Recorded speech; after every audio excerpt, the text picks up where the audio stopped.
എല്ലാ കൂട്ടുകാർക്കും സഹാരി റേസ് പ്ലസിൻ്റെ പുതിയൊരു അക്കൗണ്ടൻസി ക്ലാസ്സിലേക്ക് സ്വാഗതം. ഇന്ന് നമ്മൾ കുറച്ച് ബേസിക് ടേംസ് ഓഫ് അക്കൗണ്ടിംഗ് ആണ് പഠിക്കുന്നത്. അപ്പോൾ ഒരു ബേസിക് ടേംസ് അല്ലെങ്കിൽ അക്കൗണ്ടൻസിയുടെ കുറച്ച് നമ്മൾ ടെക്നിക്കലി ഉപയോഗിക്കുന്ന കുറച്ച് ടേംസ് പഠിക്കുന്നതിന് മുന്നേ നമുക്കൊരു ബിസിനസ് തുടങ്ങിയാലോ? ആ ബിസിനസ്സിലൂടെ നമുക്ക് എന്തൊക്കെയാണ് അക്കൗണ്ടൻസിയിൽ വരുന്ന ബേസിക് ടേംസ് എന്ന് നോക്കാം. ഓക്കെ, അപ്പോൾ നമുക്ക് ഒരു ഹോട്ടൽ ബിസിനസ് തുടങ്ങാം അല്ലേ? എല്ലാവർക്കും ഹോട്ടൽ ബിസിനസ് ഇഷ്ടമാണെന്ന് വിചാരിക്കുന്നു. നമ്മളൊരു ഹോട്ടൽ ബിസിനസ് തുടങ്ങുകയാണ്. അപ്പോൾ ഞാനാണ് ബിസിനസ് തുടങ്ങുന്നത്. അപ്പോൾ ഞാൻ കുറച്ച് പൈസ എൻ്റെ കയ്യിലുണ്ട്. ഞാൻ ചെറിയൊരു ഹോട്ടൽ ബിസിനസ്സാണ്. ഒരു 10 ലക്ഷം രൂപ എൻ്റെ കയ്യിലുള്ള ക്യാപിറ്റൽ ഇൻവെസ്റ്റ് ചെയ്തുകൊണ്ട് അല്ലെങ്കിൽ എൻ്റെ കയ്യിൽ നിന്നുള്ള പൈസ ഇൻവെസ്റ്റ് ചെയ്തുകൊണ്ടാണ് ഞാൻ ആ ബിസിനസ് തുടങ്ങുന്നതെന്ന് വിചാരിക്കുക. അങ്ങനെ ആകുമ്പോൾ ഞാൻ എൻ്റെ കയ്യിൽ നിന്ന് ഒരു 10 ലക്ഷം രൂപ ബിസിനസ്സിലേക്ക് ഇട്ടു, അല്ലെങ്കിൽ ബിസിനസ് തുടങ്ങാൻ വേണ്ടിയിട്ട് എടുത്തു.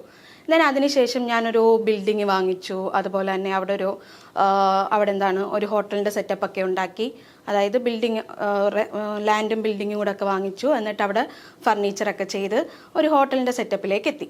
പിന്നെ അതിനുശേഷം ഞാൻ അവിടത്തേക്ക് ആവശ്യമായിട്ടുള്ള സാധനങ്ങൾ ഉണ്ടാക്കണമെങ്കിൽ എനിക്ക് കുറച്ച് റോ മെറ്റീരിയൽസ് വേണ്ടേ. ഇപ്പോൾ ഞാൻ ബിരിയാണി സ്പെഷ്യലാണ് എൻ്റെ കടയെങ്കിൽ അല്ലെങ്കിൽ എൻ്റെ ഹോട്ടലെങ്കിൽ ബിരിയാണിക്ക് ആവശ്യമായിട്ടുള്ള റൈസ്, അതുപോലെ തന്നെ അതിനാവശ്യമായിട്ടുള്ള പല സാധനങ്ങൾ വേണം അല്ലേ ബിരിയാണി ഉണ്ടാക്കാൻ വേണ്ടി. അങ്ങനെ കുറേ സാധനങ്ങളും വാങ്ങിച്ചു. അവിടെ കുറച്ച് എംപ്ലോയീസിനെ അപ്പോയിൻറ്റ് ചെയ്തു.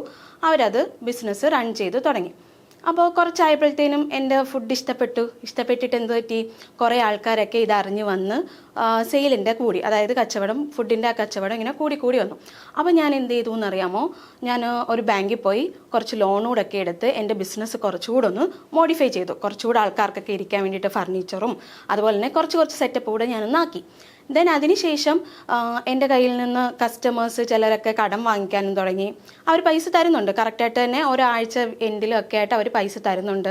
അതുപോലെ എനിക്ക് ഈ അരിയും അതുപോലെയുള്ള സ്റ്റേഷനറി സാധനങ്ങളൊക്കെ സപ്ലൈ ചെയ്യുന്ന ആൾക്കാരുണ്ടല്ലോ, അവരും എനിക്ക് കടം തരാനും തുടങ്ങി. ഞാൻ കുറച്ച് അറിയപ്പെടാറായപ്പോൾ അവരെനിക്ക് കടം തരാൻ തുടങ്ങി. ഞാനത് തിരിച്ചു കൊടുക്കും എന്നവർക്ക് വലിയൊരു ധാരണയുണ്ട്. അതുകൊണ്ട് തന്നെ എനിക്ക് കടം തരാൻ തുടങ്ങി. ഞാനത് കടം വാങ്ങിക്കുന്നുണ്ടെങ്കിലും അത് തിരിച്ചു കൊടുക്കുന്നുണ്ട്.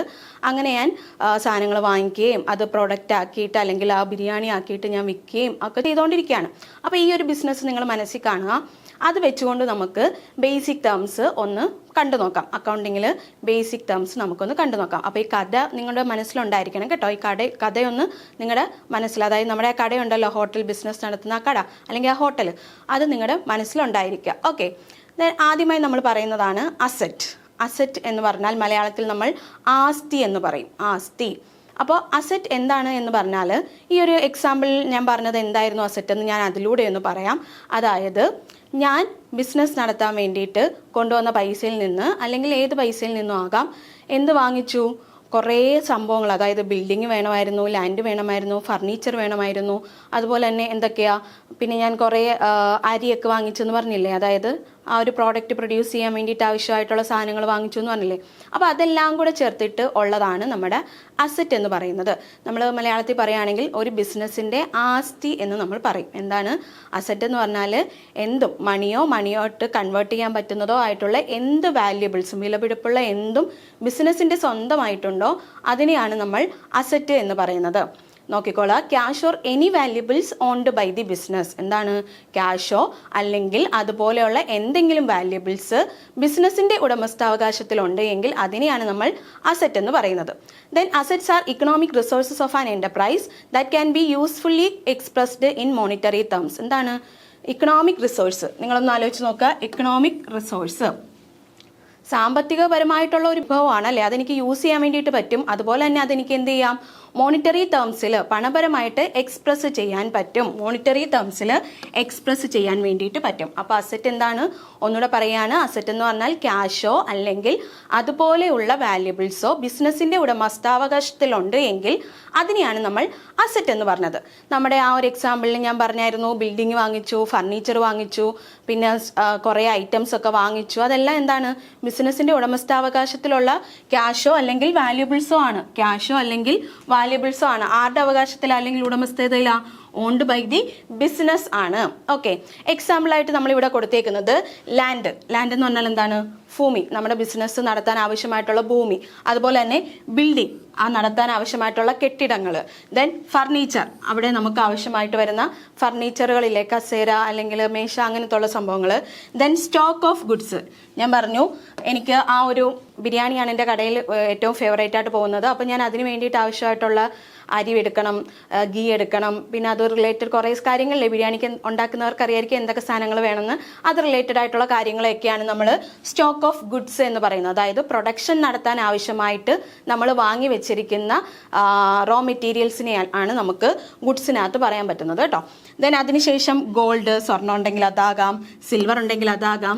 ഗുഡ് വില്ല് എന്ന് പറഞ്ഞാൽ സൽപ്പേരാണ് കേട്ടോ. അതായത് ഒരു ബിസിനസ്, ഞാൻ പറഞ്ഞില്ലേ എൻ്റെ ബിസിനസ് എന്തായിരുന്നു, കുറച്ച് നാൾ കഴിഞ്ഞപ്പോഴത്തേനും എല്ലാവരും അറിഞ്ഞു തുടങ്ങി, കുറേ ആൾക്കാർ എക്സ്ട്രാ വന്നു അല്ലേ, അപ്പോൾ എനിക്ക് കുറേ ഇൻകം ഇങ്ങനെ കിട്ടിക്കൊണ്ടിരുന്നു. അപ്പോൾ അതിൻ്റെ ബിസിനസ്സിൻ്റെ പേര് ഉയർത്തിയ ഒരു സംഭവമാണ്. അപ്പോൾ അതിനെയാണ് നമ്മൾ ഗുഡ് വില്ല് എന്ന് പറയുന്നത്. ഗുഡ് വില്ല് ഒരു ഇൻടാഞ്ചിബിൾ അസറ്റാണ്. നമുക്ക് ആ ബിസിനസ്സിലേക്ക് ചെന്ന് എത്തി നോക്കിയാൽ എവിടെ ഇരിക്കുന്നു ഗുഡ് വില്ല് എന്ന് നോക്കിയാൽ നമുക്ക് കാണാൻ പറ്റില്ല. പക്ഷേ അങ്ങനെ ഒരു അസറ്റ് ഉണ്ട്. ആ അസറ്റ് കൊണ്ട് നമ്മുടെ ബിസിനസ്സിൻ്റെ ഏണിംഗ് കപ്പാസിറ്റി കൂടാണ് ചെയ്യുന്നത്. ഓക്കെ, അപ്പോൾ ഇത്രയാണ് നമുക്ക് അസറ്റിനകത്ത് പറയാനുള്ളത്. അപ്പോൾ എന്താണ് അസറ്റ് എന്ന് ഒന്നുകൂടെ ഒന്ന് ആലോചിച്ച് നോക്കിയേ. അസറ്റ് എന്ന് പറഞ്ഞാൽ ക്യാഷോ അല്ലെങ്കിൽ അതുപോലെ വിലപിടിപ്പുള്ള എന്തെങ്കിലും ബിസിനസ്സിൻ്റെ ഉടമസ്ഥാവകാശത്തിലുണ്ട് എങ്കിൽ അതിനെയാണ് നമുക്ക് എന്തെന്ന് പറയുന്നത്, അസറ്റ് എന്ന് പറയാവുന്നത്. അസറ്റ് എന്ന് പറഞ്ഞാൽ ഇക്കണോമിക് റിസോഴ്സ് ആണ്. ഇക്കണോമിക് എന്ന് പറഞ്ഞാൽ സാമ്പത്തികപരമായിട്ടുള്ള വിഭവമാണ്. Of an enterprise that can be usefully expressed in monetary terms. നമുക്ക് മോണിറ്ററി ടേംസിൽ എക്സ്പ്രസ് ചെയ്യാൻ പറ്റുന്ന ഇക്കണോമിക് റിസോഴ്സുകളെയാണ് അസറ്റ് എന്ന് പറയുന്നത്. ദെൻ എക്സാമ്പിളായിട്ടാണ് നമ്മൾ land, building, furniture, stock of goods, gold, silver, good will, ഇങ്ങനെ ഐറ്റംസ് പറഞ്ഞത്. ഇനി ഈ അസറ്റിനെ തന്നെ നമ്മൾ പല രീതിയിൽ ക്ലാസിഫൈ ചെയ്യുന്നുണ്ട്. അപ്പോൾ അത് ഏതൊക്കെയാണെന്ന് നമുക്കൊന്ന് നോക്കാം. അസറ്റിനെ ആദ്യം ക്ലാസിഫൈ ചെയ്യുന്നത് ഫിക്സഡ് അസറ്റ് എന്നാണ്. അസറ്റ് മേ ബി, അതായത് അസറ്റുകൾ ഏതെല്ലാം ആവാം. ആദ്യത്തേതാണ് ഫിക്സഡ് അസറ്റ്. അതായത് നമ്മുടെ എക്സാമ്പിളിൽ നിങ്ങളൊന്ന് ആലോചിച്ച് നോക്കുക. അസറ്റുകൾ പറഞ്ഞപ്പോൾ തന്നെ ഞാൻ എക്സാമ്പിൾ കോട്ട് ചെയ്താണ് പറഞ്ഞത്. എന്നാലും ഒന്നുകൂടെ ഒന്ന് ആലോചിക്കുക. എന്താണ് നമ്മുടെ എക്സാമ്പിളിൽ ഞാൻ ഫർണിച്ചറും വാങ്ങിച്ചു, ബിൽഡിങ് വാങ്ങിച്ചു എന്നൊക്കെ പറഞ്ഞു, പിന്നെ സ്റ്റോക്ക്, അതായത് സാധനങ്ങൾ പർച്ചേസ് ചെയ്തു എന്നൊക്കെ പറഞ്ഞു അല്ലേ, റോ മെറ്റീരിയൽസ് പർച്ചേസ് ചെയ്തു എന്ന് പറഞ്ഞു. അതിൽ ഏതാണോ നമ്മുടെ ബിസിനസ്സിന് ലോങ് ടേം നേച്ചറിൽ യൂസ് ചെയ്യാൻ പറ്റുന്നത്, അതുപോലെ തന്നെ അത് ഉപയോഗിച്ചുകൊണ്ട് നമ്മുടെ ബിസിനസ് കുറേ കാലം റൺ ചെയ്യണമെന്ന ഉദ്ദേശത്തോടു കൂടിയാണ് അത് വാങ്ങിച്ചിരിക്കുന്നത്. അത്തരത്തിലുള്ള അസറ്റിനെയാണ് നമ്മൾ ഫിക്സഡ് അസറ്റ് എന്ന് പറയുന്നത്. അപ്പോൾ ഇവിടെ എന്താണ്, asset which are acquired and employed by the business for a longer period. അതായത് പെട്ടെന്ന് അങ്ങ് വാങ്ങിച്ചിട്ട്, ഇന്ന് വാങ്ങിച്ച് ഞാൻ ഇന്നൊരു ബിൽഡിംഗ് വാങ്ങിച്ച് നാളെ അങ്ങ് മറിച്ച് വിൽക്കാം എന്ന് വിചാരിച്ചിട്ടാണോ ഞാൻ വാങ്ങിക്കുന്നത്? അല്ല, എൻ്റെ ബിസിനസ് എത്ര നാൾ മുന്നോട്ട് പോകുന്നോ അത്രയും നാൾ എനിക്കിത് ഉപയോഗിക്കണം എന്ന ഉദ്ദേശത്തോടു കൂടി വലിയ എമൗണ്ട് ആണ് നമ്മൾ ഈ അസറ്റിന്മേൽ എന്താണ് നിക്ഷേപിക്കുന്നത്. അത്തരത്തിൽ ലോങ്ങർ പീരീഡിലേക്ക് നമ്മൾ ഉപയോഗിക്കാൻ വേണ്ടി വാങ്ങിച്ച അസറ്റുകളെയാണ് ഫിക്സഡ് അസറ്റ്. പേര് തന്നെയുണ്ട്, ഫിക്സഡ് അല്ലേ, ഇടയ്ക്ക് ദിവസം ദിവസം മാറിക്കൊണ്ടിരിക്കുമോ? ഇല്ല, അത് ഫിക്സഡ് ആണ്. നമ്മുടെ ബിസിനസ്സിന് ഒരു ലോങ് ലൈഫ് ഉണ്ട് എന്നുള്ള ഒരു കൺസെപ്റ്റിലാണ് നമ്മൾ എന്ത് ചെയ്യുന്നത്, ബിസിനസ്സുകാരെല്ലാം ബിസിനസ് നടത്തുന്നത്. അപ്പോൾ അവർ വാങ്ങിച്ചു വെച്ചേക്കുന്ന ഇതുപോലെയുള്ള ലാൻഡും ബിൽഡിങ്ങും മെഷീനറീസും ഇതൊക്കെ എന്താണ്, ആ ലോങ് ലൈഫിലേക്ക് അല്ലെങ്കിൽ ദീർഘകാലത്തേക്ക് ഉപയോഗിക്കാൻ പറ്റുന്നതായിരിക്കണം അല്ലേ. അത്തരത്തിൽ ഉപയോഗിക്കാൻ പറ്റുന്ന അസറ്റുകളെയാണ് നമ്മൾ ഫിക്സഡ് അസറ്റ് കൊണ്ട് പറയുന്നത്. അപ്പോൾ ഫിക്സഡ് അസറ്റ് ഒരിക്കലും നമ്മൾ വാങ്ങിച്ച് അത് അടുത്ത ദിവസം വിൽക്കാം, അതിൽ നിന്ന് ലാഭം ഉണ്ടാക്കാം, അങ്ങനെ ഒരിക്കലും വിചാരിക്കത്തില്ല. പകരം ആ ബിസിനസ്സിലേക്ക് ആ ഒരു അസറ്റ് വരുന്നു, അത് ഇൻസ്റ്റാൾ ചെയ്യുന്ന അല്ലെങ്കിൽ അത് യൂസ് ചെയ്തുകൊണ്ട് നമുക്ക് ദീർഘകാലത്തേക്ക് ആ ഒരു സാധനം യൂസ് ചെയ്യണം അല്ലെങ്കിൽ ആ ഒരു അസറ്റ് യൂസ് ചെയ്യണം എങ്കിൽ മാത്രമേ നമുക്ക് അതിൽ നിന്നുള്ള ബെനിഫിറ്റ് കിട്ടത്തുള്ളൂ. അത്തരത്തിലുള്ള ലോങ്ങർ പീരീഡിലേക്കുള്ള അസറ്റുകളെയാണ് നമ്മൾ ഫിക്സഡ് അസറ്റ് എന്ന് പറയുന്നത്. ദെൻ ഇനി അത് നമ്മൾ പറഞ്ഞതിനകത്ത് എക്സാമ്പിൾ ഏതായിരുന്നു, ലാൻഡ്, ബിൽഡിങ്, ഫർണിച്ചർ, ഇതൊക്കെ നമുക്ക് ഫിക്സഡ് അസറ്റിന് എക്സാമ്പിളായിട്ട് വരും കേട്ടോ. പിന്നെ പ്ലാന്റ് ഉണ്ടെങ്കിൽ പ്ലാന്റ്, മെഷീനറി, അങ്ങനെയുള്ളതൊക്കെ വരാം കേട്ടോ. ദെൻ ഇനി നമ്മൾ പറയുന്നതാണ് കറണ്ട് അസറ്റ് എന്ന് പറഞ്ഞാൽ ടൈം പീരീഡിൻ്റെ ബേസിലാണ്. അവിടെയും ഷോർട്ട് പീരീഡാണ് ടൈം വരുന്നത്. അതായത് നമ്മൾ ഇത്തരത്തിലുള്ള അസറ്റ് വാങ്ങിക്കുന്നത് അത് വിത്തിൻ 1 ഇയറിനുള്ളിൽ ക്യാഷായിട്ട് കൺവേർട്ട് ചെയ്യാൻ പറ്റും എന്ന് വിചാരിച്ചിട്ടാണ്. അങ്ങനെ വിചാരിക്കുക മാത്രമല്ല, അങ്ങനെ പറ്റുകയും ചെയ്യും കേട്ടോ. കറണ്ട് അസറ്റ് എന്ന് പറഞ്ഞാൽ asset which can be converted in to cash within a short period of time, normally less than 1 year. Less than ആണ്, മറന്നു പോകരുത്. ലെസ് ദാൻ 1 ഇയർ എന്താണ് പറഞ്ഞേക്കുന്നത്? ഇത്തരത്തിലുള്ള അസറ്റുകൾ നമ്മൾ വാങ്ങിക്കുന്നത് 1 ഇയറിനുള്ളിൽ അതിനെ ക്യാഷായിട്ട് കൺവേർട്ട് ചെയ്യാൻ പറ്റും. അത്തരത്തിലുള്ള അസറ്റുകളെയാണ് നമ്മൾ കറണ്ട് അസറ്റ് എന്ന് പറഞ്ഞത്. ഞാൻ നേരത്തെ പറഞ്ഞ എക്സാമ്പിളിൽ ഞാൻ വാങ്ങിച്ചു വെച്ചിരിക്കുന്ന ഗുഡ്സ് ഒക്കെ ഇല്ലേ, സാധനങ്ങൾ, അസംസ്കൃത വസ്തുക്കൾ, അല്ലെങ്കിൽ ആ ഒരു ബിരിയാണി ഉണ്ടാക്കാൻ വേണ്ടിയിട്ടുള്ള റോ മെറ്റീരിയൽസ്, അതൊക്കെ നമുക്ക് അസറ്റായിട്ട് പറയാം, കറണ്ട് അസറ്റായിട്ട് പറയാം. ദെൻ അതുപോലെ തന്നെ ഞാൻ പറഞ്ഞായിരുന്നു എൻ്റെ കടയിൽ എനിക്ക് കുറേ നാളൊക്കെ ആയപ്പോഴത്തേനും എല്ലാവരെയും അറിയാറായി. അപ്പോൾ എന്താ, എൻ്റെ കടയിൽ നിന്ന് സാധനങ്ങൾ കടത്തിന് വാങ്ങിക്കുന്നവരുണ്ട് അല്ലേ, സാധനം എൻ്റെ കടയിൽ നിന്ന് കടത്തിന് വാങ്ങിക്കുന്നവരുണ്ട്. നമ്മുടെ കസ്റ്റമർ നല്ല കസ്റ്റമർ ആണ് എങ്കിൽ നമ്മൾ ചിലപ്പം കടത്തിന് കൊടുക്കും. ചിലപ്പോൾ അവർ 2 ദിവസം കഴിഞ്ഞിട്ട് തരും, അല്ലെങ്കിൽ ഒരാഴ്ച കഴിഞ്ഞിട്ട് തരും. അവർ റെഗുലർ കസ്റ്റമർ ഒക്കെ ആണെങ്കിൽ നമ്മൾ കടത്തിന് കൊടുക്കും. അപ്പോൾ ഇങ്ങനെ കടത്തിന് കൊടുത്തവരെ നമ്മൾ എന്താ വിളിക്കുന്നത്? അതായത് നമ്മുടെ കയ്യിൽ നിന്ന് കടമായിട്ട് സാധനം വാങ്ങിച്ചുകൊണ്ട് പോയവരാണ് നമ്മുടെ ഡെപ്റ്റേഴ്സ്. മറന്നുപോകരുത്, ഡെപ്റ്റേഴ്സ്. അപ്പോൾ അവരെയും നമുക്ക് എന്തിൻ്റെ കാറ്റഗറിയിലാക്കാം? കറണ്ട് അസറ്റിന്റെ കാറ്റഗറിയിലാക്കാം. കാരണം എന്താ, അതും അവർ വാങ്ങിച്ചുകൊണ്ട് പോയിട്ട് 1 വർഷം കഴിഞ്ഞിട്ടാണോ തരുന്നത്? അല്ല, അവർ വീക്കെൻഡിലോ മന്തിൻ്റിലോ ഒക്കെ തരികയാണ്. അപ്പോൾ അതും നമുക്ക് 1 ഇയറിനുള്ളിൽ ക്യാഷായിട്ട് കൺവേർട്ട് ചെയ്യാൻ പറ്റുന്ന അസറ്റുകളാണ് കറണ്ട് അസറ്റ്. അപ്പോൾ കറണ്ട് അസറ്റാണ് നമ്മളിപ്പോൾ പറഞ്ഞത്. വിത്തിൻ 1 ഇയറിനുള്ളിൽ ക്യാഷായിട്ട് അല്ലെങ്കിൽ ഒരു ഷോർട്ട് പീരീഡിനുള്ളിൽ ക്യാഷായിട്ട് കൺവേർട്ട് ചെയ്യാൻ പറ്റുന്ന അസറ്റുകളെയാണ് നമ്മൾ കറണ്ട് അസറ്റ് എന്ന് പറഞ്ഞത്. അപ്പോൾ ഇവിടെ 2 അസറ്റ് ഇപ്പോൾ നമ്മൾ പറഞ്ഞു കഴിഞ്ഞു. ഒന്നുകൂടെ ഒന്ന് ആലോചിച്ച് നോക്കുക. ആദ്യം പറഞ്ഞത് അസറ്റുകളെ ഫുള്ളായിട്ട് നമ്മൾ പറഞ്ഞു. എന്താണ്? വാല്യൂ, മണി അല്ലെങ്കിൽ അതുപോലെയുള്ള ക്യാഷായിട്ട് കൺവേർട്ട് ചെയ്യാൻ പറ്റുന്ന അസറ്റുകളാണ്. Valuables owned by the business ആണ്. അതായത് ബിസിനസ്സിൻ്റെ ഉടമസ്ഥാവകാശത്തിലുള്ള ക്യാഷോ അല്ലെങ്കിൽ അതുപോലെയുള്ള വാല്യുബിൾസിനെയാണ് നമ്മൾ അസറ്റ് എന്ന് പറഞ്ഞത്. അസറ്റിനെ നമ്മൾ ക്ലാസിഫൈ ചെയ്യുന്നു പറഞ്ഞു. അതിൽ 2 ക്ലാസിഫിക്കേഷൻ നമ്മൾ പറഞ്ഞു കഴിഞ്ഞു. ആദ്യം നമ്മൾ പറഞ്ഞത് ഫിക്സഡ് അസറ്റ് ആയിരുന്നു. രണ്ടാമത് നമ്മൾ പറഞ്ഞത് കറണ്ട് അസറ്റ് ആണ്. ഫിക്സഡ് അസറ്റിന്റെ പ്രത്യേകത എന്താണ്? ലോങ്ങർ പീരീഡിലേക്കാണ് അത് വാങ്ങിക്കുന്നത്. അതുപോലെ തന്നെ അത് ഉപയോഗിച്ചുകൊണ്ട് നമ്മൾ നമ്മുടെ ബിസിനസ്സിന്റെ ഫങ്ഷൻസ് നല്ല രീതിയിൽ പെർഫോം ചെയ്യുകയാണ് ചെയ്യുന്നത്. രണ്ടാമത്തെ അസറ്റ് നമ്മൾ പറഞ്ഞു കറണ്ട് അസറ്റ് ആണ്. ഇവിടെ എന്താണ്? ലെസ് ദാൻ 1 ഇയർ അല്ലെങ്കിൽ അപ് ടു 1 ഇയറിനുള്ളിൽ ക്യാഷ് ആയിട്ട് കൺവേർട്ട് ചെയ്യാൻ പറ്റുന്ന അസറ്റുകളെയാണ് നമ്മൾ കറണ്ട് അസറ്റിന്റെ കാറ്റഗറിയിൽ പറഞ്ഞത്. ഓക്കെ, ഇത്രയും ക്ലിയർ ആണെന്ന് വിശ്വസിക്കുന്നു. ദെൻ അതിനുശേഷം നമ്മൾ അടുത്ത ഒരു ക്ലാസിഫിക്കേഷൻ പറയുന്നതാണ് ടാൻജിബിൾ അസറ്റ്. ടാൻജിബിൾ, പേരിൽ തന്നെയുണ്ട്. ടാൻജിബിൾ എന്ന് പറഞ്ഞാൽ എന്താ? തൊട്ടു നോക്കാൻ കഴിയുന്ന അസറ്റുകൾ. അതായത് ഇത്തരത്തിലുള്ള അസറ്റുകൾ നമ്മുടെ ബിസിനസ്സിൽ നമുക്ക് ഫിസിക്കലി കാണാൻ പറ്റും. അതുപോലെ തന്നെ അതിന് വാല്യൂ ഉണ്ട്.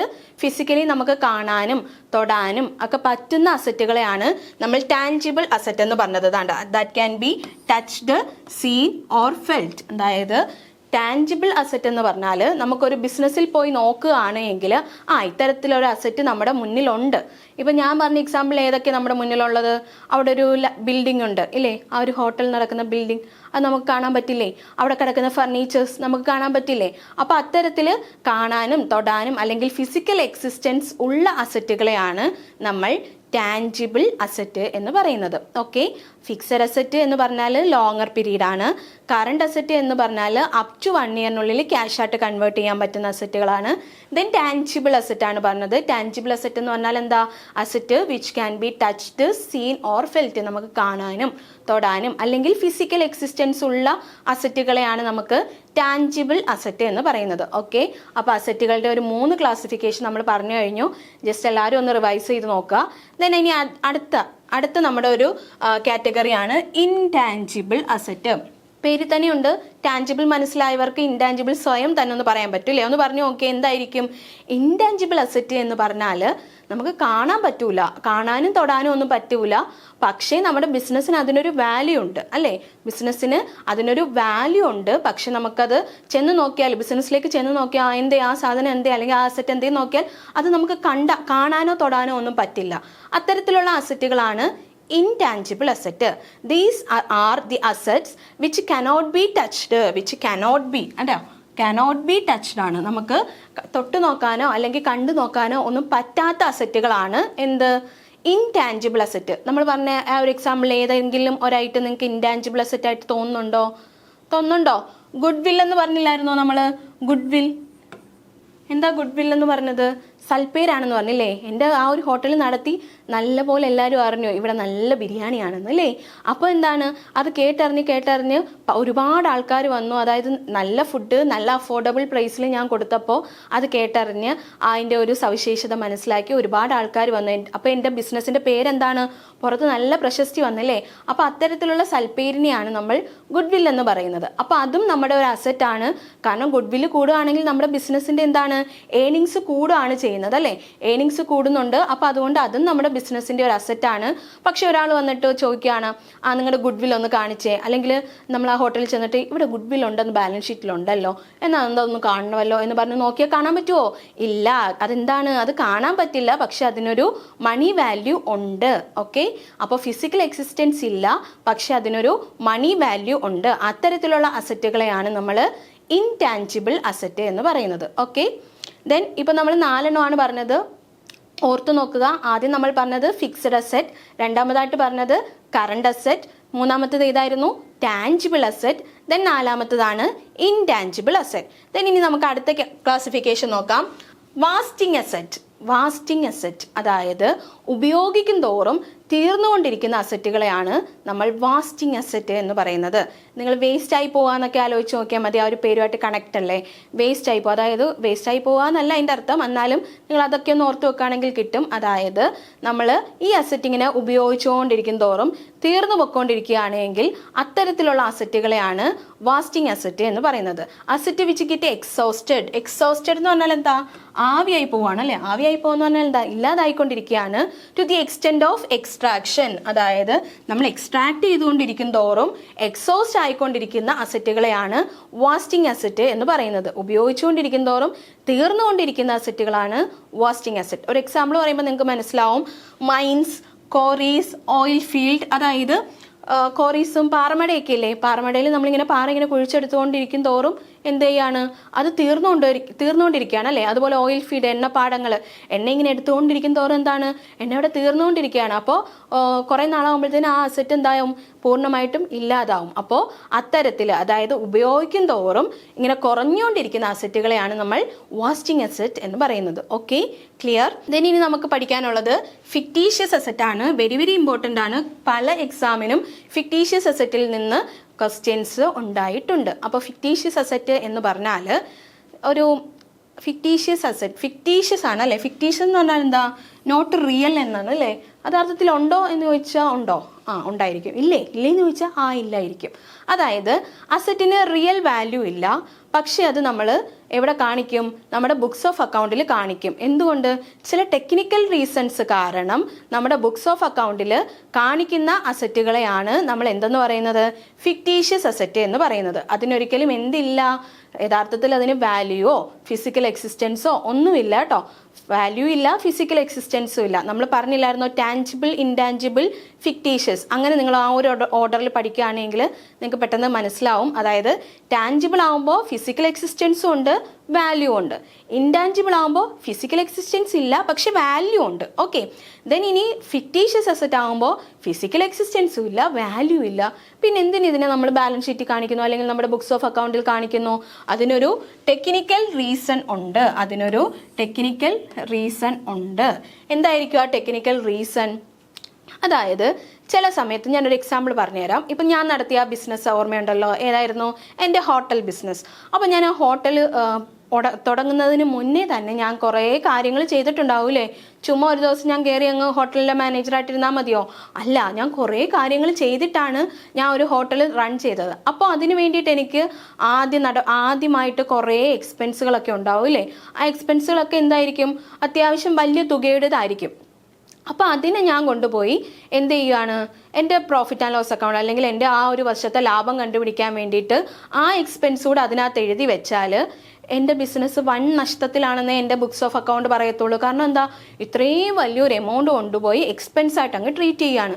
യഥാർത്ഥത്തിൽ അത് എനിക്കുണ്ടായ എക്സ്പെൻസ് ആണ്, പക്ഷേ ഞാനതെടുത്ത് ആ ഒരു ഫുൾ എമൗണ്ടും എടുത്ത് എക്സ്പെൻസ് ആയിട്ട് ഇൻക്ലൂഡ് ചെയ്താൽ എനിക്ക് ആ വർഷം ഭയങ്കര ലോസ് ആയിരിക്കും അല്ലേ. അപ്പോൾ അങ്ങനെയുള്ള, അതായത് ഓരോ വർഷം നമ്മുടെ ആ ഒരു കറണ്ട് ഇയറിൽ ഫുൾ ലോസ് കാണിക്കുന്നതിനേക്കാൾ നല്ലത് എന്തായിരിക്കും? ഇത്തരത്തിൽ വരുന്ന വലിയ എക്സ്പെൻസുകളുടെ ഒരു പോർഷൻ മാത്രം നമ്മുടെ പ്രോഫിറ്റ് ആൻഡ് ലോസ് അക്കൗണ്ടിൽ കാണിച്ചിട്ട് ബാക്കി ഞാൻ എന്ത് ചെയ്യും? വരും വർഷങ്ങളിലായിട്ട് റൈറ്റ് ഓഫ് ചെയ്യാമെന്ന് കരുതി ബാലൻസ് ഷീറ്റിൻ്റെ അസറ്റ് സൈഡിൽ കൊണ്ടുപോയി കാണിക്കും. അത്തരത്തിലുള്ള അങ്ങനെ കാണിക്കുന്ന അസറ്റുകളെയാണ് നമ്മൾ ഫിക്റ്റീഷ്യസ് അസറ്റ് എന്ന് പറയുന്നത്. ഒന്നുകൂടെ പറഞ്ഞുതരാം. നമുക്ക് ഉണ്ടാവുന്ന ചെലവുകൾ, വലിയ വലിയ എമൗണ്ടുകളുടെ ചെലവുകൾ, ചില എമൗണ്ടുകളൊക്കെ ഭയങ്കര വലുതായിരിക്കും. പക്ഷേ അതിൻ്റെ ബെനിഫിറ്റ് കിട്ടുന്നത് ആ വർഷം തന്നെ കിട്ടുമെന്ന് നമുക്ക് പറയാൻ പറ്റത്തില്ല. കുറേ വർഷം എടുത്തിട്ടായിരിക്കും അതിൻ്റെ ബെനിഫിറ്റും കിട്ടുന്നത്. അപ്പോൾ ഞാൻ ആ എക്സ്പെൻസ് എടുത്ത് ആ ഒരു പർട്ടിക്കുലർ ഇയറിൽ മാത്രം കാണിച്ചാൽ എൻ്റെ എക്സ്പെൻസ് ഭയങ്കര കൂടുതലും ഇൻകം വന്നാൽ അതിനത്രയും ആയിട്ടും ഉണ്ടാവില്ല. അപ്പോൾ അത് എനിക്ക് ബിസിനസ് എന്താണ് നഷ്ടത്തിലേക്ക് പോകുന്നതായിട്ട് കാണിക്കും. അപ്പോൾ അത്തരത്തിലൊരു ടെക്നിക്കൽ റീസൺ കാരണം ഞാൻ എന്ത് ചെയ്യാണ്, ഞാൻ അതിനെ കുറച്ച് പോർഷൻ മാത്രം ഈ വർഷം കാണിക്കാം, ദെൻ അടുത്ത കുറച്ച് പോർഷൻ അടുത്ത വർഷം കാണിക്കാം. അങ്ങനെ ഒരു 10 വർഷമായിട്ടാണ് ഞാനത് കളയുന്നത് എങ്കിൽ എന്താണ്, അപ്പോൾ അതെനിക്ക് ഒരുപാട് അങ്ങ് വലിയൊരു എക്സ്പെൻസ് ആയിട്ട് ബാധിക്കത്തില്ല. എൻ്റെ ബിസിനസ്സിനെ അത് ചെറിയൊരു എക്സ്പെൻസ് ആയിട്ടേ ബാധിക്കത്തുള്ളൂ. ദെൻ ബാക്കി വരുന്ന, അതായത് ഞാൻ ഒരു വർഷത്തേക്കുള്ളത് എക്സ്പെൻസ് ആയിട്ട് കാണിച്ചു, ബാക്കി വന്ന പോർഷൻ ഉണ്ടല്ലോ അടുത്ത വർഷവും അല്ലെങ്കിൽ 10 വർഷത്തേക്കായിട്ട് മാറ്റി വെച്ചേക്കുന്ന, അത് നമ്മൾ എവിടെ കാണിക്കണം, നമ്മുടെ ബാലൻസ് ഷീറ്റിൻ്റെ അസറ്റ് സൈഡിൽ ഫിക്റ്റീഷ്യസ് അസറ്റ് എന്ന ഹെഡിൽ കാണിക്കണം. മറ്റൊരു എക്സാമ്പിൾ ഞാൻ പറയാം. പരീക്ഷയ്ക്ക് സ്ഥിരം ചോദിക്കുന്ന ഒരു എക്സാമ്പിളാണ് deferred revenue expenditure. Deferred revenue expenditure ഇതും ഒരു ഫിക്റ്റീഷ്യസ് അസറ്റാണ്. അതായത് ഇപ്പം ഞാൻ എൻ്റെ ബിസിനസ് ഇങ്ങനെ നടന്നുകൊണ്ടിരിക്കുകയെന്ന് വിചാരിക്കുക. ഞാൻ ആ എക്സാമ്പിളിൽ തന്നെ നിൽക്കുന്നത് നിങ്ങൾക്ക് അത് പെട്ടെന്ന് കണക്ട് ചെയ്യാൻ വേണ്ടിയിട്ടാണ്. അപ്പം ഞാൻ വിചാരിക്കണം എൻ്റെ ബിസിനസ് കുറച്ചൊക്കെ അറിഞ്ഞു തുടങ്ങി, എന്നാൽ കുറച്ചുകൂടെ ഒന്ന് എലാബറേറ്റഡ് ആയിട്ട് കുറേ ആൾക്കാരിലും കൂടെ കുറേ സ്ഥലത്തും കൂടെ ഒക്കെ എത്തണം എന്ന് വിചാരിച്ച് ഞാൻ എന്ത് ചെയ്തു, ഞാനൊരു അഡ്വർടൈസ്മെൻറ്റ് കൊടുക്കാൻ തീരുമാനിച്ചു. ടി വിയിൽ അഡ്വർടൈസ്മെൻറ്റ് വരത്തില്ലേ, സെലിബ്രിറ്റീസിനെയൊക്കെ വെച്ചിട്ട് നമ്മൾ അഡ്വർടൈസ് ചെയ്യത്തില്ലേ. അപ്പോൾ ഞാൻ അങ്ങനെ ഒരു അഡ്വർടൈസ്മെൻറ്റ് എന്തായാലും കൊടുക്കാം. എനിക്ക് കുറേ നല്ല ലാഭമുണ്ട്, അത് മാത്രമല്ല എൻ്റെ നല്ല അഭിപ്രായമുണ്ട്, നല്ല റീസണബിൾ പ്രൈസിൽ നല്ല ക്വാളിറ്റി ഫുഡ് ഞാൻ കൊടുക്കുന്നതുകൊണ്ട് അതിനെ പറ്റിയിട്ട് നല്ല അഭിപ്രായമുണ്ട്. അപ്പം ഞാൻ വിചാരിച്ചു ഈ നാട്ടിൽ മാത്രം അറിഞ്ഞാൽ പോരല്ലോ, കുറച്ചും കൂടെ ഒക്കെ ഒന്ന് ഏരിയ ഒന്ന് എലാബറേറ്റ് ചെയ്യാമെന്ന് വിചാരിച്ചിട്ട് കുറേ ആൾക്കാർ അറിയട്ടെ എന്ന് വിചാരിച്ച് ഞാൻ ടി വിയിൽ ഒരു പരസ്യം കൊടുത്തു. പരസ്യം കൊടുക്കുമ്പോൾ ഞാൻ അത്യാവശ്യം നല്ലൊരു സെലിബ്രിറ്റിയെ വിളിച്ചിട്ടാണ് ഈ പരസ്യം ചെയ്യിപ്പിച്ചത്. അപ്പോൾ എനിക്ക് കുറച്ച് നല്ല എമൗണ്ടായി. സപ്പോസ് ഇപ്പോൾ എനിക്കൊരു 1 lakh rupees ആയി എന്ന് വിചാരിക്കാം. 1 lakhനൊന്നും പരസ്യം ചെയ്യാൻ സെലിബ്രിറ്റീസ് വരത്തില്ല. ഇപ്പോൾ എക്സാമ്പിളാണ് നിങ്ങൾ വിചാരിക്കുക, ഞാൻ ചെറിയൊരു ബിസിനസ്സാണ് നടത്തുന്നത് എങ്കിൽ ഞാൻ ഒരു 1 lakhൻ്റെ പരസ്യം ചെയ്തു എന്ന് വിചാരിക്കുക. എക്സാമ്പിളാണ് കേട്ടോ, 1 lakhനൊന്നും പരസ്യം ചെയ്യാൻ ആരും വരില്ല. അപ്പോൾ ഈ 1 lakh എന്നെ സംബന്ധിച്ചിടത്തോളം കുറച്ച് വലിയ എമൗണ്ടാണ്. ഓക്കെ, അപ്പോൾ ഞാൻ എന്താ വിചാരിക്കുന്നത്, ഈ 1 lakh എടുത്ത് ഇത്തവണത്തെ അല്ലെങ്കിൽ ഈ വർഷത്തെ ബിസിനസ്സിൽ കാണിച്ചാൽ അല്ലെങ്കിൽ ബുക്സ് ഓഫ് അക്കൗണ്ടിൽ കാണിച്ചാൽ അതെനിക്ക് നല്ല ഒരു ലോസിലേക്കായിരിക്കും. കാരണം ഇത്രയും ഇൻകം ഒന്നും എനിക്ക് ആയിട്ടില്ല, ഞാൻ അത്രയ്ക്ക് വളർന്നോന്നൊന്നും ഇല്ല. വേണമെങ്കിൽ 1 lakh മാറ്റിയിട്ട് നമുക്ക് 10 lakh ആക്കാം. ഓക്കെ, അപ്പോൾ നിങ്ങൾക്ക് കുറച്ചുകൂടെ കൺവീനിയൻ്റ് ആയിരിക്കും. ഓക്കെ, 10 lakh rupees എടുത്ത് ആ ഒരു വർഷത്തെ എക്സ്പെൻസ് ആയിട്ട് കാണിക്കാൻ വേണ്ടിയിട്ട് ഞാൻ വളർന്നിട്ടില്ല എന്ന് വിചാരിച്ചിട്ട് നമുക്ക് എന്ത് ചെയ്യാം. അത് മാത്രമല്ല, ഈ ഒരു നമ്മുടെ ഈ അഡ്വർടൈസ്മെൻറ്റിൻ്റെ ബെനിഫിറ്റ് എനിക്ക് ഈ വർഷം തന്നെ കിട്ടുമോ, അതായത് ഈ വർഷം മാത്രമാണ് എനിക്ക് അതിൽ നിന്ന് ബെനിഫിറ്റ് കിട്ടുന്നതെന്ന് പറയാൻ പറ്റുമോ? ആ ഒരു അഡ്വർടൈസ്മെൻറ്റ് കണ്ട കുറേ ആൾക്കാർ കുറേ വർഷങ്ങളായിട്ടായിരിക്കും ചിലപ്പോൾ നമുക്ക് നമ്മൾ തന്നെ കണ്ടിട്ടില്ലേ, എത്ര വർഷങ്ങൾക്ക് മുന്നേ കണ്ട പരസ്യങ്ങൾ ഇപ്പോഴും നമ്മുടെ മനസ്സിലുണ്ട്. അപ്പോൾ ആ ഒരു കട തേടി നമ്മൾ പോവാറില്ലേ? ഇപ്പോൾ മലബാർ ഗോൾഡ് ഒക്കെ അല്ലേ, അതിൻ്റെ പരസ്യങ്ങളൊക്കെ ഇപ്പോഴും നമ്മുടെ മനസ്സിലുണ്ട്. ഇപ്പോഴും ഒരു പരസ്യം നടത്തുന്നുണ്ട്, എന്നാലും പണ്ട് നടത്തിയ ആ ഒരു അഡ്വർടൈസ്മെൻറ്റ് നമ്മുടെ മനസ്സിലില്ലേ. ഓക്കെ, അപ്പോൾ അതൊക്കെ നമുക്ക് എന്താണ്, വലിയ വലിയ എക്സ്പെൻസുകളാണ്. അഡ്വർടൈസ്മെൻറ്റിന് വേണ്ടിയിട്ട് ചിലവാക്കിയ വലിയ എക്സ്പെൻസ്. ആ വലിയ എക്സ്പെൻസ് ഡയറക്റ്റ് കൊണ്ടുപോയി ഞാൻ എവിടെ കാണിക്കുന്നില്ല, നമ്മുടെ എവിടെയാ, പ്രോഫിറ്റ് ആൻഡ് ലോസ് അക്കൗണ്ടിൽ അല്ലെങ്കിൽ നമ്മുടെ ബുക്സ് ഓഫ് അക്കൗണ്ടിൽ കാണിക്കാണ്ട് പകരം ഞാനിപ്പോൾ ഇത് 10 ലക്ഷമാണല്ലോ, അതിൽ ഞാൻ വിചാരിക്കുകയാണ് 10 വർഷമായിട്ട് ഇതിന് റൈറ്റ് ഓഫ് ചെയ്താൽ മതി എന്ന് വിചാരിക്കുകയാണ്. അപ്പോൾ എനിക്ക് ഒരു വർഷം റൈറ്റ് ഓഫ് ചെയ്യേണ്ടത് 1 ലക്ഷമാണ് എന്ന് നമുക്ക് കിട്ടുന്നു. ഓക്കെ, അപ്പോൾ ഈ 1 ലക്ഷം ഞാൻ ആദ്യം കൊണ്ടുപോയി എൻ്റെ എക്സ്പെൻസ് ആയിട്ട് കാണിക്കുന്നു. ബാക്കി ഒരു 9 ലക്ഷം ഇല്ലേ, 1 ലക്ഷം മാത്രം ബുക്സ് ഓഫ് അക്കൗണ്ടിൽ എക്സ്പെൻസ് ആയിട്ട് കാണിച്ചാൽ ബാക്കി ഒരു 9 ലക്ഷം എവിടെയുണ്ട്, എൻ്റെ ഫിക്റ്റീഷ്യസ് അസറ്റായിട്ട് ഞാൻ ഡിഫേർഡ് റവന്യൂ എക്സ്പെൻഡിച്ചർ എന്ന ഹെഡിൽ കൊടുക്കണം. അപ്പോൾ അത് ഫിക്റ്റീഷ്യസ് അസറ്റാണ്. അപ്പോൾ അത് അസറ്റാണ്, കാണാൻ പറ്റുമോ? ഇല്ല. ആ ഒരു ബിസിനസ് ചെന്ന് നോക്കിയാൽ എന്തേ നിൻ്റെ ഫിക്റ്റീഷ്യസ് അസറ്റ് എന്ന് ചോദിച്ചാൽ കാണാൻ പറ്റുമോ? ഇല്ല. അതുപോലെ തന്നെ അതിനൊരു വാല്യൂ ഉണ്ടോ? ഇല്ല. പക്ഷേ ഈ ഒരു ടെക്നിക്കൽ റീസൺ കാരണം ഞാനത് എവിടെ എഴുതി വെക്കുകയാണ്, നമ്മുടെ അസറ്റ് സൈഡിൽ, ബാലൻസ് ഷീറ്റിൻ്റെ അസറ്റ് സൈഡിൽ ഫിക്റ്റീഷ്യസ് അസറ്റിൻ്റെ ഹെഡിൽ എഴുതി വെക്കുകയാണ്. അപ്പോൾ ഫിക്റ്റീഷ്യസ് അസറ്റ് എന്ന് പറഞ്ഞാൽ എന്താണെന്ന് എല്ലാവർക്കും മനസ്സിലായില്ലേ? നമുക്ക് ടെക്നിക്കൽ റീസൺസ് കാരണം ബാലൻസ് ഷീറ്റിൽ നമുക്ക് റെക്കോർഡ് ചെയ്യപ്പെടുന്ന അസറ്റുകളാണ് ഫിക്റ്റീഷ്യസ് അസറ്റ്. ഇതിന് യഥാർത്ഥത്തിൽ ഫിസിക്കൽ എക്സിസ്റ്റൻസും ഇല്ല, അതുപോലെ തന്നെ എന്തും ഇല്ല, നമുക്കതിന് വാല്യൂവും ഇല്ല, no real value. Technical reasons കാരണം പക്ഷെ നമ്മൾ എഴുതി വെക്കുന്ന അസറ്റുകളാണ് എന്തെന്ന് പറയുന്നത്, ഫിക്റ്റീഷ്യസ് അസറ്റ് എന്ന് പറയുന്നത്. Okay, these assets are not touched, അതായത് ഫിസിക്കൽ എക്സിസ്റ്റൻസ് ഇല്ല എന്ന് പറഞ്ഞില്ലേ, ടച്ച് ചെയ്യാനും സീൻ ചെയ്യാനും ഒന്നും നമുക്ക് പറ്റത്തതുമില്ല, അതിനൊരു വാല്യൂവും ഇല്ല. അപ്പോൾ അത്തരത്തിലുള്ള അസറ്റുകളാണ് നമ്മൾ ഫിക്റ്റീഷ്യസ് അസറ്റ് എന്ന ഹെഡിൽ ബാലൻസ് ഷീറ്റിൻ്റെ അസറ്റ് സൈഡിൽ നമ്മൾ കാണിക്കുന്നത്. ഓക്കെ, അതുകൊണ്ട് തന്നെ അതെന്താണ്, റിയൽ അസറ്റുകളല്ല, റിയൽ അസറ്റ് അല്ല, അങ്ങനെ ഒരു അസറ്റ് നമുക്ക് ഇല്ല. ടെക്നിക്കൽ റീസൺസ് കാരണം മാത്രമാണ് നമ്മൾ അതിനെ എന്ത് ചെയ്യുന്നത്, ബാലൻസ് ഷീറ്റിൻ്റെ അസറ്റ് സൈഡിൽ കൊണ്ടുപോയി കാണിക്കുന്നത്. അപ്പോൾ ഇതിന് എക്സാമ്പിളാണ് പ്രിലിമിനറി എക്സ്പെൻസ്. ഞാൻ ആദ്യം പറഞ്ഞ എക്സാമ്പിൾ ഇതാണ്. പ്രിലിമിനറി, പ്രാരംഭ ചിലവുകൾ. ഒരു ബിസിനസ് സ്റ്റാർട്ട് ചെയ്യുന്നതിന് മുന്നേ തന്നെ നമുക്ക് ആ ഒരു ബിസിനസ്സുമായിട്ട് ബന്ധപ്പെട്ട് കുറേ എക്സ്പെൻസുകളാവും. അപ്പോൾ ആ എക്സ്പെൻസുകളെയാണ് നമ്മൾ പ്രിലിമിനറി എക്സ്പെൻസ് എന്ന് പറയുന്നത്. രണ്ടാമത്തെ നമ്മുടെ എക്സാമ്പിളാണ് discount on issue shares and debentures. അതായത് നമ്മുടെ കമ്പനി ഷെയറോ ഡിബഞ്ചറോ ഒക്കെ ഇഷ്യൂ ചെയ്യുന്ന സമയത്ത് ഡിസ്കൗണ്ട് കൊടുക്കുകയാണ് എന്ന് വിചാരിക്കുക. ഡിസ്കൗണ്ട് കൊടുക്കുകയാണെങ്കിൽ അതും ഒരു വലിയ എമൗണ്ട് ആയിരിക്കും. അത് നമുക്കൊരു പർട്ടിക്കുലർ ഇയറിലേക്ക് അല്ലെങ്കിൽ ഒരു പർട്ടിക്കുലർ ഇയറിലെ ബുക്സ് ഓഫ് അക്കൗണ്ടിലോട്ട് കാണിക്കുന്നതിന് പകരം ഇതുപോലെ റൈറ്റ് ഓഫ് ചെയ്യാവുന്നതാണ്. ദെൻ അതിനുശേഷം അണ്ടർ റൈറ്റിംഗ് കമ്മീഷൻ എന്ന് പറഞ്ഞാൽ എന്താണ്? നമ്മൾ ചിലപ്പോൾ നമുക്ക് അണ്ടർ റൈറ്റേഴ്സിനെ അപ്പോയിൻറ്റ് ചെയ്യേണ്ടി വരും. എന്ന് പറഞ്ഞാൽ അണ്ടർ റൈറ്റേഴ്സ് എന്ന് പറഞ്ഞാൽ എന്താണ്? നമ്മൾ ഷെയർ ഒക്കെ ഇഷ്യൂ ചെയ്യുന്ന സമയത്ത് മിനിമം സബ്സ്ക്രിപ്ഷൻ ഉറപ്പാക്കാൻ വേണ്ടിയിട്ട് നമ്മൾ ചെയ്യുന്ന ഒരു പ്രോസസ്സാണ് അണ്ടർ റൈറ്റ് ചെയ്യുക എന്ന് പറഞ്ഞാൽ. അതായത് അപ്പോൾ അണ്ടർ റൈറ്റേഴ്സ് എന്ത് ചെയ്യും? നമുക്ക് സബ്സ്ക്രിപ്ഷൻ മിനിമം ആയില്ല എങ്കിൽ അവർ നമ്മുടെ ഷെയർ ഒക്കെ വാങ്ങിച്ചോളും. അപ്പോൾ അതിന് വേണ്ടിയിട്ട് അവർക്കൊരു കമ്മീഷൻ കൊടുക്കണം. അപ്പോൾ അത്രയും ഡീപ്പായിട്ട് നിങ്ങൾ അറിയേണ്ട. ഈ ഒരു എക്സാമ്പിൾ വരികയാണെങ്കിൽ അത് നമ്മുടെ ഫിക്റ്റീഷ്യസ് അസറ്റ് ആണ് എന്ന് മാത്രം ഓർത്ത് വെച്ചേക്കുക. പലതവണ എക്സാമിന് ചോദിച്ചിട്ടുള്ളതാണ് ഫിക്റ്റീഷ്യസ് അസറ്റിൻ്റെ എക്സാമ്പിൾ, അല്ലെങ്കിൽ ഒരു എക്സാമ്പിൾ തന്നിട്ട് ഇത് ഏത് അസറ്റാണ്. അപ്പോൾ നമ്മൾ മറന്നു പോകാതിരിക്കുക. കുറേ തവണ വന്നേക്കുന്നത് ഡിഫേർഡ് റവന്യൂ എക്സ്പെൻഡിച്ചർ, അതായത് huge expenditure spend on advertisement, അതാണ് ഡിഫേർഡ് റവന്യൂ എക്സ്പെൻഡിച്ചർ. അതായിരിക്കും നമുക്ക് തരുന്നത്. അത് ഏത് അസറ്റാണ് എന്ന് ചോദിക്കുമ്പോഴാണ് നമുക്ക് ഫിക്റ്റീഷ്യസ് അസറ്റിലേക്ക് എത്തുന്നത്.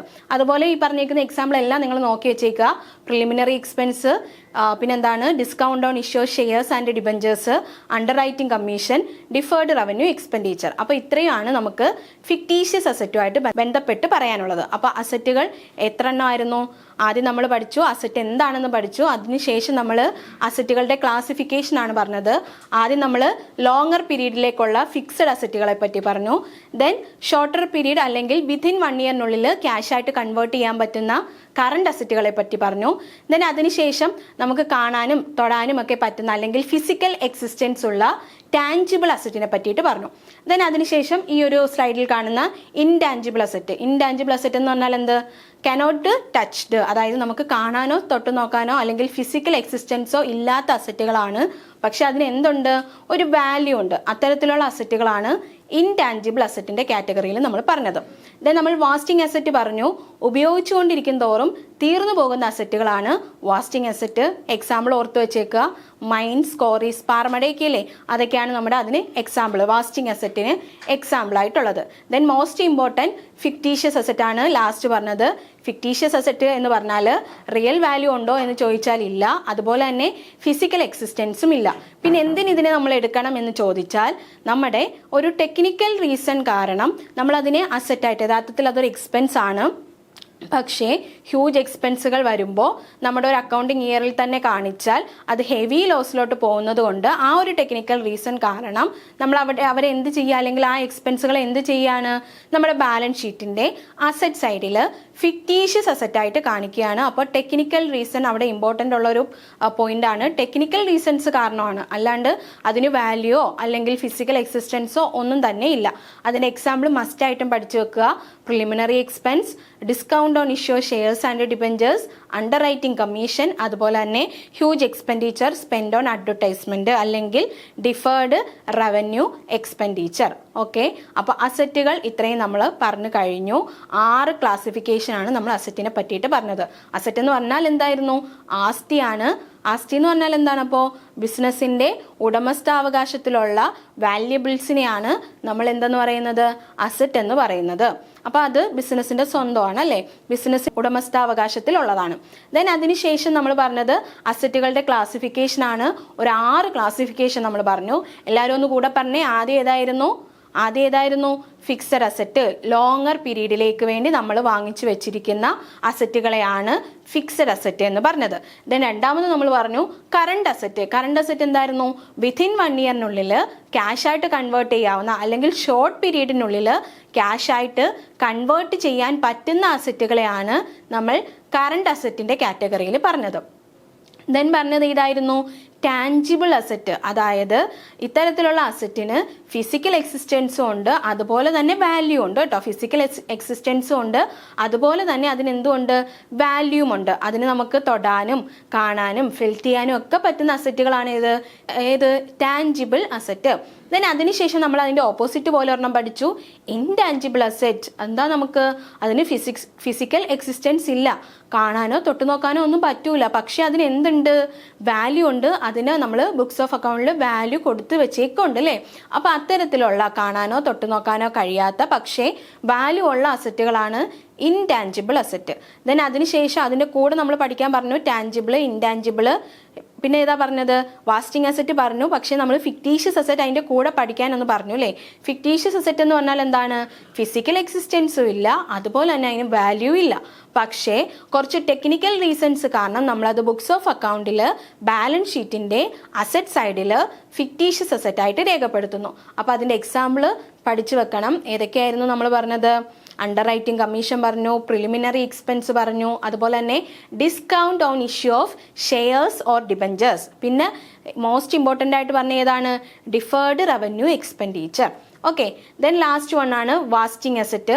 വാസ്റ്റിംഗ് അസറ്റ് എന്ന് പറഞ്ഞാൽ ഉപയോഗിച്ചുകൊണ്ടിരിക്കും തോറും തീർന്നു പോകുന്ന അസറ്റുകളാണ് നമ്മുടെ വാസ്റ്റിംഗ് അസറ്റ്. എക്സോസ്റ്റ് ചെയ്യുകയാണ് കേട്ടോ, എക്സ്ട്രാക്ട് ചെയ്യും തോറും എക്സോസ്റ്റ് ചെയ്യുന്ന അസറ്റുകളാണ് വാസ്റ്റിംഗ് അസറ്റ്. അതിൻ്റെയും എക്സാമ്പിൾ ഓർത്തിരുന്നാൽ നിങ്ങൾക്ക് അത് പെട്ടെന്ന് ഐഡൻറ്റിഫൈ ചെയ്യാൻ പറ്റും. മൈൻസ്, കോറീസ്, ഓയിൽ ഫീൽഡ്, അങ്ങനത്തെ ഉള്ള കാര്യങ്ങളൊക്കെ അതിൻ്റെ എക്സാമ്പിളാണ്. അപ്പോൾ നമ്മൾ അസറ്റുകളുടെ ക്ലാസിഫിക്കേഷൻ കഴിഞ്ഞു, ക്ലിയർ ആയി എന്ന് വിശ്വസിക്കുന്നു.